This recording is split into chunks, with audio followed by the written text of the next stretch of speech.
एक दिन राजा के दरबार में एक व्यक्ति आया जिसके पास दो गायें थीं। वह व्यक्ति राजा के सामने पहुंचा और बोला, महाराज, आपके राज्य में इतने विद्वान पुरुष हैं, आपके मंत्रिमंडल में इतने बुद्धिमान लोग हैं। मैं एक साधारण सा प्रश्न पूछना चाहता हूं। क्या आप मुझे यह बता सकते हैं कि इन दो गायों में मां कौन है और बेटी कौन? राजा ने दोनों गायों का ध्यानपूर्वक निरीक्षण किया। उसने देखा कि दोनों गायें बिल्कुल एक जैसी थीं। रंग, आकार और स्वभाव में कोई अंतर नहीं था। राजा की समझ में नहीं आया कि मां कौन है और बेटी कौन। उसने अपने मंत्रिमंडल को बुलाया और सबसे बुद्धिमान मंत्री से कहा, तुम देखो और बताओ कि मां कौन है और बेटी कौन। मंत्री ने भी बड़ी बारीकी से दोनों गायों का निरीक्षण किया, लेकिन वह भी उत्तर नहीं दे पाया। धीरे धीरे मंत्रिमंडल के सभी सदस्यों ने कोशिश की, लेकिन कोई भी इस साधारण प्रश्न का उत्तर नहीं दे पाया। राजा को बहुत अफसोस हुआ कि उसके मंत्रिमंडल में एक भी व्यक्ति इतना बुद्धिमान नहीं है जो यह बता सके कि मां कौन है और बेटी कौन।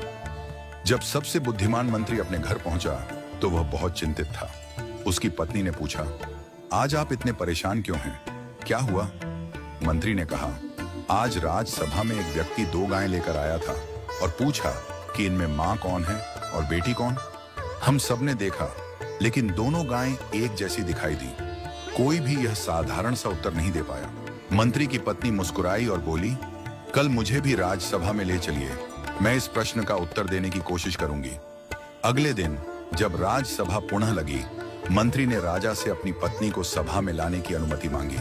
राजा ने अनुमति दे दी। मंत्री की पत्नी को बुलाया गया और दोनों गायों को भी सभा में लाया गया। मंत्री की पत्नी ने कहा, महाराज, मुझे एक अवसर दें। उसने दोनों गायों के सामने घास के एक एक टोकरे रखवाए। जब दोनों गायें घास खाने लगीं, तो थोड़ी देर बाद मंत्री की पत्नी ने घोषणा की, यह गाय मां है और यह गाय बेटी है। वह व्यक्ति जो गायें लेकर आया था, उसने तुरंत सहमति जताई और कहा, आपने बिल्कुल सही पहचाना। राजा ने आश्चर्य से पूछा, तुम्हें कैसे पता चला कि मां कौन है और बेटी कौन? मंत्री की पत्नी ने समझाया, जब मैंने दोनों के सामने एक जैसा घास का टोकरा रखा, तो जो बेटी थी उसने जल्दी जल्दी अपनी घास खा ली और अपनी मां के टोकरे में भी खाने लगी। दूसरी ओर मां ने घास खाने की गति को धीमा कर दिया, आराम से खाने लगी। एक मां ही इतनी निस्वार्थ होती है कि खुद भूखी रहकर भी अपनी संतान को खिलाती है।